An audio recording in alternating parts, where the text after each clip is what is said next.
दोस्तों, आज जिस मूवी को मैं एक्सप्लेन करने जा रहा हूँ वो इस चैनल की सबसे यूनिक मूवी होने वाली है। इसकी स्टोरी, इसका कॉन्सेप्ट और साथ में इसका स्क्रीन प्ले इतना गजब है कि ये आपको अपनी सीट से हिलने नहीं देगी। मूवी का नाम है नाने वरुवेन, जो कि एक तमिल हॉरर सस्पेंस मूवी है। साथ ही इसमें लीड रोल कर रहे हैं हमारे पसंदीदा एक्टर धनुष। अब इससे पहले कि मैं कोई और स्पॉइलर दूं, चलिए बिना देरी किए शुरू करते हैं आज की ये जबरदस्त एक्सप्लेनेशन और इसमें समझने की कोशिश करेंगे इस मूवी के जबरदस्त क्लाइमेक्स को। मूवी की शुरुआत होती है प्रभु और कथिर नाम के दो जुड़वा लड़कों से, जिसमें प्रभु एक सीधा साधा लड़का है और कथिर उतना ही एग्रेसिव और उद्यमी किस्म का लड़का है। अब उम्र के साथ साथ कथिर की हरकतें बहुत खराब होती जा रही थी, इसलिए उसके माता पिता उसे समझाने की काफी कोशिश करते हैं, पर इससे कोई फायदा नहीं होता, बल्कि कथिर और ज्यादा वायलेंट हो जाता है।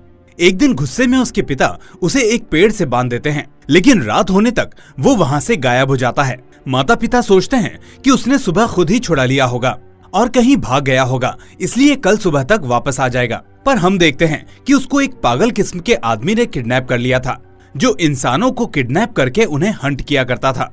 अब अगले दिन सुबह वो कथिर के साथ भी ऐसा ही करने की कोशिश करता है और उससे कहता है कि जाओ तुम आजाद हो। वो चाहता था कि कथिर वहाँ से भागे और फिर वो उसका शिकार कर ले, लेकिन कथिर उससे एक कदम आगे निकलता है और वो उल्टा उससे बचते बचाते एक बड़े पत्थर से हमला करके उसकी जान ले लेता है। इसके बाद हम देखते हैं कि उसके माता पिता उसे ढूंढते हुए आ जाते हैं और वापस घर ले आते हैं। उस दिन के बाद कथिर के अंदर एक अजीब सा कॉन्फिडेंस आ जाता है और उसे वायलेंस करने में पहले से भी ज्यादा मजा आने लगता है। इसके बाद स्टोरी सीधे 20 साल आगे चली जाती है, जहां हमें प्रभु को दिखाया जाता है, जिसकी शादी हो चुकी है और अब उसके पास एक 12 साल की लड़की भी है। प्रभु की बीवी का नाम है भुवना और बेटी का नाम है सत्या। इस बीच हम देखते हैं कि एक दिन जब पूरी फैमिली कैंपिंग के लिए जाती है तो अचानक सत्या की तबीयत बिगड़ जाती है और उसे प्रभु वापस घर ले आता है। सभी नोटिस करते हैं कि जब से सत्या की तबीयत खराब हुई है तब से वो अकेले अकेले रहने लगी है। स्कूल में टीचर्स भी ये सब नोटिस करते हैं और प्रभु को फोन करके बताते हैं कि वो इसके बारे में अपनी बेटी से बात करें। शाम को प्रभु ऑफिस से आने के बाद सत्या से बात करने के लिए उसके रूम में जाने लगता है, लेकिन तभी उसे लगता है कि सत्या किसी से बात कर रही है। प्रभु सुनता है वो किसी से कह रही है कि मैं पापा से ये सब कैसे कहूंगी, मुझे एक दिन का वक्त दो, मैं पापा को ये कल बताऊंगी। ये सुनते ही प्रभु एकदम से उसके रूम में आ जाता है और सत्या से पूछता है कि तुम किससे बात कर रही थी। डरी हुई सत्या अपने पापा से कहती है कि मैं अपनी डॉल से बात कर रही थी। ये देखकर प्रभु सोचता है कि उसकी बेटी की तबीयत ठीक नहीं है, इसलिए उसे अभी आराम की जरूरत है। यही वजह थी कि वो बिना कोई बात किए वहाँ से ऐसे ही वापस चला आता है। अब वक्त बीतता जाता है और सत्या की हालत दिन पर दिन खराब होती जाती है। प्रभु ये सब जानते हुए भी कुछ नहीं कर पा रहा था, इसलिए वो एक दिन सत्या के रूम में एक रिकॉर्डिंग डिवाइस सेट कर देता है ताकि वो सुन सके कि सत्या आखिर किससे बात कर रही है। लेकिन वो उस रात ये सुनकर हैरान हो जाता है कि सत्या किसी को बोल रही है, ये डिवाइस मैंने नहीं बल्कि पापा ने यहाँ लगाई है। जिसके बाद कोई उसे वो डिवाइस तोड़ने को कहता है और सत्या भी ठीक ऐसा ही करती है। अब पानी सर से ऊपर जा चुका था, इसलिए प्रभु अगले दिन सत्या को स्कूल ड्रॉप करते वक्त इस सब के बारे में पूछता है। वो कहता है कि मैं जानता हूँ तुम डॉल से नहीं किसी और से बात कर रही हो, इसलिए मुझे बता दो कि वो कौन है। ये सुनकर सत्या अचानक से डर जाती है। वो रोते हुए कहती है कि पापा मुझे डॉक्टर को दिखा दो क्योंकि मेरी तबीयत ठीक नहीं है। ये सुनकर प्रभु उसे सीधे एक साइकेट्रिस्ट के पास लेकर जाता है, जहाँ सत्या डॉक्टर को बताती है कि उसका अभी एक नया दोस्त बना है जिसका नाम है सोनू। वो कहती है कि सोनू इस वक्त भी यही है और मुझे बार बार डराता है, धमकाता है कि अगर वो वैसा नहीं करेगी जैसा वो बोल रहा है तो वो उसके पापा को मार देगा। ये सुनकर डॉक्टर प्रभु को समझाता है कि ये सब कुछ नहीं बल्कि सत्या की इमेजिनेशन है। उसने अपने दिमाग में एक दोस्त को क्रिएट कर लिया है और अब वो उसी से बातें कर रही है। लेकिन तभी सत्या बीच में बोलती है कि नहीं अंकल, सोनू अभी भी यही है और वो इमेजिनेशन नहीं बल्कि रियल है और आपकी इस बात पर हंस रहा है। खैर, इस बात को इग्नोर करते हुए प्रभु सत्या को दवा दिलवाता है और रात को अपने पास ही सुलाता है ताकि उसे डर न लगे। उसी रात प्रभु को एक सपना आता है जहां हमें प्रभु की पास्ट मेमोरीज को देखने का मौका मिलता है। यहाँ से कहानी जाती है प्रभु और कथिर के पास्ट में, जहां कथिर अब पहले से भी ज्यादा गुस्सैल और कट्टर हो चुका था। एक दिन कथिर अपने पिता के गुस्सा करने पर उन्हें मारने का प्लान बनाता है, जिसके बारे में प्रभु को पता चल जाता है और वो उसे रोकने की कोशिश करने लगता है। लेकिन कथिर उल्टा पहले प्रभु को एक बक्से में बंद कर देता है और फिर अपने सोते हुए पिता पर हमला करके उनकी जान ले लेता है। वो इस कदर मानसिक विकृत हो चुका है कि उसे अपने किए पर कोई पछतावा नहीं होता। उसकी माँ पहले प्रभु को बक्से से निकालती है और फिर अपने पति की लाश का शोक मनाती है। वो जानती थी कि ये काम कथिर का ही है, लेकिन वो पुलिस को यही बताती है कि पता नहीं ये कत्ल कौन कर गया और पुलिस उसे जल्दी ढूंढ ले। दूसरी तरफ वो एक तांत्रिक के पास जाती है जो देवी माँ और भैरव बाबा की सिद्धि करने वाले जाने माने बाबा थे।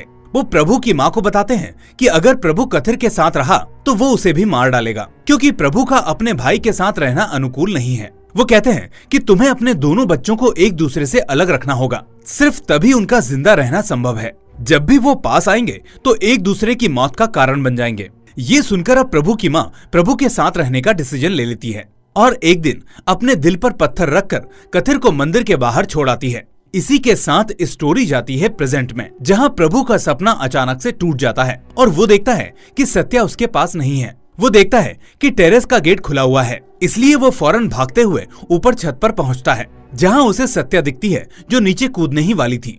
वो सत्या को आवाज लगाता है और किसी तरह से अपनी बातों में लेकर उसे नीचे उतार लेता है। प्रभु उससे पूछता है कि आखिर तुम ऐसा क्यों कर रही हो, जिस पर सत्या उससे कहती है कि मुझे सोनू बार बार आपसे कुछ बोलने को कह रहा है। प्रभु कहता है कि ठीक है, तो मुझे बताओ कि वो क्या बोलने को कह रहा है। इस पर सत्या एकदम से कहती है कथिर। अब ये सुनते ही प्रभु के तो होश ही उड़ जाते हैं और उसके पैर अपने आप पीछे हटने लगते हैं। वो डर के मारे कांपने लगता है और समझ जाता है कि सोनू असल में एग्जिस्ट करता है, क्योंकि प्रभु के जुड़वा भाई कथिर के बारे में यहाँ उसके अलावा और किसी को नहीं पता था। इसके बाद वो इस बारे में अपने सभी दोस्तों को बताता है जो उसे पैरानॉर्मल एक्सपर्ट्स की मदद लेने को कहते हैं। प्रभु फौरन अपने घर में उन लोगों को बुलाता है और वो लोग घर के हर कोने में अलग अलग रिकॉर्डिंग डिवाइसेस और कैमरास इंस्टॉल कर देते हैं ताकि सत्या की हल्की से हल्की मूवमेंट्स को भी कैप्चर किया जा सके। इसी बीच प्रभु उन सभी को वो रिकॉर्डिंग भी देता है जो उसने शुरू में सत्या के रूम से रिकॉर्ड की थी।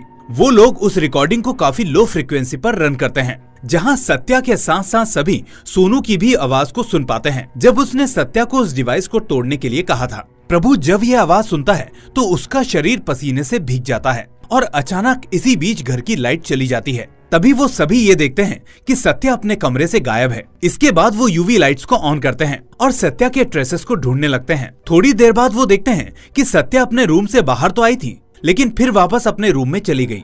ये देखते ही सभी वापस रूम की तरफ भागने लगते हैं, लेकिन तब तक सत्या अपना रूम लॉक कर देती है। जैसे तैसे सभी मिलकर उस रूम का दरवाजा तोड़ने लगते हैं, क्योंकि सभी जानते थे कि अंदर सत्या इस वक्त काफी खतरे में है। इसी बीच अचानक वो दरवाजा अपने आप खुल जाता है और हम देखते हैं कि इस वक्त सत्या की बॉडी पर पूरी तरह से सोनू का कंट्रोल होता है। सोनू मराठी भाषा में प्रभु से कहता है कि उसे उसका एक काम करना होगा, तभी वो सत्या को आजाद करेगा। अब यहाँ बात आती है कि आखिर वो काम क्या है। तो वो काम था कथिर को मारना, क्योंकि सोनू को मारने वाला कोई और नहीं बल्कि कथिर था। इसके बाद सोनू एक क्रीपी सी स्माइल करती है और अब प्रभु पूरी तरह से कंफ्यूज हो जाता है कि आखिर वो क्या करेगा। इसके बाद वो इस बारे में उस डॉक्टर को बताता है जो उससे कहता है कि अगर ये बात सच है तो प्रभु को कथिर को मारना ही होगा, क्योंकि जब तक उसका ये काम पूरा नहीं होगा वो सत्या को कहीं नहीं जाने देगा और उसके अंदर ही रहेगा। उधर सोनू सत्या से एक वीडियो बनवाता है जिसके माध्यम से हमें कथिर की आगे की कहानी पता चलती है। तो जब कथिर की माँ ने उसे छोड़ दिया था तब उसको काफी मुश्किलों का सामना करना पड़ा था। अब एक तो वो स्वभाव से वॉयलेंट भी था, इसलिए जब जब अकेले होने की वजह से उसने खुद को हारा हुआ पाया तो सामने वाले को भी डोमिनेट करने के लिए उसने हिंसा का सहारा लिया और इस तरह धीरे धीरे बड़े होते होते वो एक साइकिक टाइप का इंसान बन चुका था। हर लिविंग चीज को मारने की उसे आदत हो चुकी थी और इसी तरह वो अपना पेट पाल रहा था। लेकिन तभी इसी बीच उसे माधुरी नाम की लड़की मिलती है जो असल में बोल नहीं सकती थी। वो उससे प्यार कर बैठता है और उसके प्यार के सहारे अपने अंदर के जानवर को कंट्रोल भी कर लेता है। समय बीतता जाता है और कथिर के 2 बेटे होते हैं जिनके नाम थे सोनू और मनु। कथिर अपनी फैमिली से बहुत प्यार करता था, लेकिन जब भी उसे अपने अंदर के जानवर को शांत करना होता तो वो जंगल में शिकार करने चला जाता ताकि उसकी फैमिली को इस बारे में कोई भनक ना लगे। कहने का मतलब है कि वो खुद को धीरे धीरे बदलने की कोशिश कर रहा था। खैर, इस दौरान एक दिन कुछ टूरिस्ट उस एरिया में आते हैं और कथिर के साथ बदतमीजी करने लगते हैं। वो कथिर के बच्चों के सामने ही अश्लील हरकतें करने लगते हैं और उससे नशे की चीजें मांगने लगते हैं, जबकि कथिर अपने अंदर के जानवर को कंट्रोल किए रहता है क्योंकि वो नहीं चाहता कि उसकी फैमिली उसके असली रूप को देखे। अब रात होती है तो कथिर उस गुस्से को निकालने के लिए जंगल की तरफ चल देता है। उसी रात सोनू उसकी जीप में छुपकर बैठ जाता है क्योंकि वो देखना चाहता था कि पापा आखिर इतनी रात को कहाँ जाते हैं। खैर, अब कथिर ठीक वहीं पहुंचता है जहां वो सभी टूरिस्ट कैंपिंग कर रहे थे। वो एक एक करके सभी टूरिस्ट का शिकार करता है और उन्हें बेरहमी से मार देता है। ये सारी चीजें छिपा हुआ सोनू देख लेता है और खुद की आंखों पर विश्वास नहीं कर पाता। वो इतना डर जाता है कि उसके डर को कथिर भांप लेता है और वो समझ जाता है कि सोनू ने छिपकर सब देख लिया है। इसलिए वो उसे प्यार से समझाता है कि जो भी तुमने देखा उसके बारे में किसी को कुछ मत बताना, वरना जो मैंने इन लोगों के साथ किया वही तुम्हारी मम्मी, तुम्हारे भाई और तुम्हारे साथ करूंगा। सोनू ये सुनकर डर जाता है, लेकिन घर आकर सहमा सहमा सा रहने लगता है। ये चीजें माधुरी नोटिस कर लेती है और सोनू से इसका रीजन पूछती है। अब पहले तो सोनू मना करता है, लेकिन बार बार बोलने पर वो अपनी मम्मी को सब सच बता देता है। इसके बाद जब कथिर घर वापस आता है तो माधुरी उससे कहती है कि मुझे नहीं पता था कि तुम ऐसे आदमी हो। अब ऑब्वियसली वो बोल नहीं सकती थी, इसलिए ये सारी बातें वो इशारों में कहने लगती है। कथिर उससे रोते हुए कहता है कि मैंने आज तक तुम लोगों पर हाथ नहीं उठाया और ना ही कभी गुस्सा किया, और रही बात उन लोगों की तो उन्होंने मेरे बच्चों के साथ बदतमीजी की थी जिसकी सजा उन्हें मिलनी चाहिए थी। तुम लोगों को मुझसे डरने की जरूरत नहीं है। लेकिन इस बात को माधुरी नहीं समझती और हाथ जोड़कर कथिर से कहती है कि मैं अपने बच्चों को एक कातिल के साथ नहीं रख सकती, हमें प्लीज यहाँ से जाने दो। मैं कहीं और जाकर अपने बच्चों के साथ रह लूंगी, लेकिन अब तुम्हारे साथ नहीं रहूंगी। ये सुनकर अब कथिर का दिमाग ठनक जाता है। उसकी वो सनक धीरे धीरे वापस आने लगती है, जिसके बाद वो अपनी बीवी और बेटों को बांध देता है। अब कुछ दिन ऐसा ही चलता है। इसी बीच एक दिन माधुरी उसे धोखे से नींद की दवा खिला देती है और अपने बेटों को लेकर वहाँ से भागने लगती है। लेकिन ऐन मौके पर कथिर वहाँ आ जाता है और उसकी नाव को अपनी तरफ खींच लेता है। वो माधुरी को समझाने की कोशिश करता है, लेकिन वो उसकी बात नहीं समझती। इसी बीच छीना झपटी में माधुरी एक डंडे से कथिर के ऊपर वार करती है, लेकिन बदले में गुस्से में आया कथिर उस पर चाकू से वार कर देता है। एक सेकंड बाद ही उसे एहसास होता है कि उसने एक बहुत बड़ी गलती कर दी है, जिसके बाद वो रोते रोते माधुरी को संभालने की कोशिश करता है, लेकिन तब तक बहुत देर हो जाती है और माधुरी अपनी जान खो देती है। इसी बीच एक चीज और होती है। जब कथिर ने माधुरी पर वार किया था, ठीक उसी वक्त सोनू भी उसकी चपेट में आ गया था और उसकी भी मौत हो चुकी थी। ये देखकर मनु काफी डर जाता है और सदमे में पहुंच जाता है। वहीं कथिर भी अपनी जिंदगी को कोसने लगता है कि वो सब कुछ ठीक करने की कोशिश कर रहा था, लेकिन शायद भगवान ने उसकी जिंदगी में सुकून लिखा ही नहीं। वो इसके बाद अपनी बीवी माधुरी और बेटे सोनू का अंतिम संस्कार करता है और मनु को अपने साथ रखकर आगे की जिंदगी गुजारने लगता है। अब कहानी यहाँ से आती है प्रेजेंट में और सभी लोग इन सभी बातों को जानने के बाद सीधा उसी जगह पर जाते हैं जो सत्या ने बताई थी। इस वक्त तक सत्या पूरी तरह से सोनू के कब्जे में थी और सोनू अपने पिता से बदला लेने की आग में तड़प रहा था। खैर, अचानक वहाँ जाते जाते सत्या कार को रोकने को कहती है। इसके बाद वो पास वाले स्कूल में जाती है, जहाँ उसके अंदर मौजूद सोनू की स्पिरिट को मनु दिख जाता है। वो फौरन मनु के पास पहुंचकर अपनी साइनिंग लैंग्वेज में बात करने लगता है, जिसे देखते ही मनु समझ जाता है कि ये कोई और नहीं बल्कि उसका भाई सोनू है। अब मूवी में हमेशा इस चीज को क्लियर किया गया है कि जब भी ट्विंस एक दूसरे के पास होते हैं तो उनको एक दूसरे की मौजूदगी का एहसास होता है। जैसे अभी मनु को सत्या के आने पर अपने भाई सोनू का एहसास हुआ था, ठीक ऐसे ही कथिर को भी ये एहसास होने लगा था कि प्रभु भी उसके आसपास है। अब अपनी जान को जोखिम में डालते हुए प्रभु उस रात मनु से मिलता है, जबकि उसे पता था कि कथिर को अगर ये पता चला तो वो उसको नहीं छोड़ेगा। लेकिन जिस बात का डर था वही होता है और कथिर वहाँ आ जाता है। प्रभु उससे कहता है कि मैं यहाँ मनु को लेने आया हूँ। मैं किसी से कुछ नहीं कहूँगा कि तुमने क्या किया और क्या नहीं, बस मुझे मनु को यहाँ से ले जाने दो, क्योंकि सोनू की आत्मा इस वक्त मुक्त नहीं हुई है। ये सुनकर कथिर हंसने लगता है और कहता है कि तुम यहाँ से जा सकते हो, क्योंकि मैं तुम्हें नहीं मारना चाहता, लेकिन मैं अपने बेटे को यहाँ से नहीं जाने दूंगा। प्रभु उसकी नहीं सुनता और मनु को वहाँ से ले जाने लगता है, जिसके बाद कथिर उसको रोकता है और उस पर हमला कर देता है। कथिर प्रभु पर भारी पड़ता है और ना मानने पर वो उसको खत्म करने ही वाला होता है कि तभी प्रभु उसके पैर में चाकू मार देता है। ठीक उसी पॉइंट पर सत्या के अंदर मौजूद सोनू भी कथिर के धनुष से ही उसके ऊपर वार कर देता है। अब सब मिलकर कथिर को मारने की कोशिश करते हैं, लेकिन फिर भी उसको हरा नहीं पा रहे होते। इसके बाद कथिर सत्या को मारने के लिए आगे बढ़ता है, लेकिन मनु उसे समझाता है कि पापा ये सत्या नहीं सोनू है, प्लीज आप मेरे भाई को नहीं मारो। जब कथिर उसकी बात को नहीं सुनता तो मनु चोटी के किनारे पर जाकर कथिर को धमकी देता है कि पापा अगर आपने सोनू को नहीं छोड़ा तो मैं यहाँ से कूद जाऊंगा। अब कथिर के पास अपनी फैमिली के नाम पर सिर्फ मनु ही मौजूद था। इसलिए वो अपने बेटे की तरफ जाकर उसे समझाने की कोशिश करता है। लेकिन इसी बीच प्रभु एकदम से वहाँ आकर कथिर को पकड़कर उसके साथ ही नीचे खाई में कूद जाता है। यानी शायद अब दोनों भाई मारे गए। और इसी बीच अचानक सोनू सत्या की बॉडी से बाहर चला जाता है, जिसके बाद हम देखते हैं प्रभु अचानक उस चोटी के किनारे से ऊपर आ रहा होता है। ये सब देखकर सभी शॉक रह जाते हैं, क्योंकि सभी को पता था कि जब प्रभु इसमें बच गया तो कथिर भी बच गया होगा, क्योंकि वो इस इलाके को जानता है। मनु को शक होता है कि कहीं ये कथिर तो नहीं, इसलिए वो कहता है कि अंकल आप इस चीज को एहसास करके देखिए कि पापा जिंदा हैं या नहीं।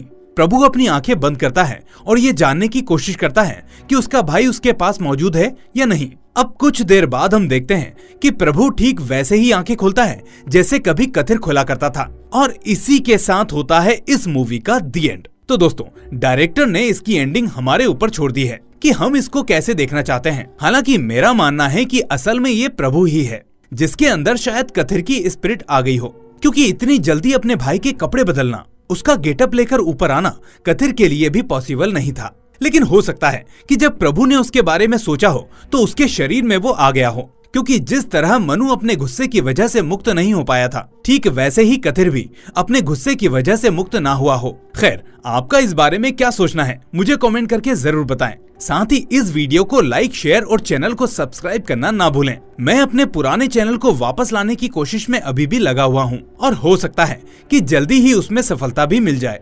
खैर, अब मैं मिलूंगा आपसे अगली ऐसी ही शानदार मूवी के साथ। Till then take care and thanks for watching.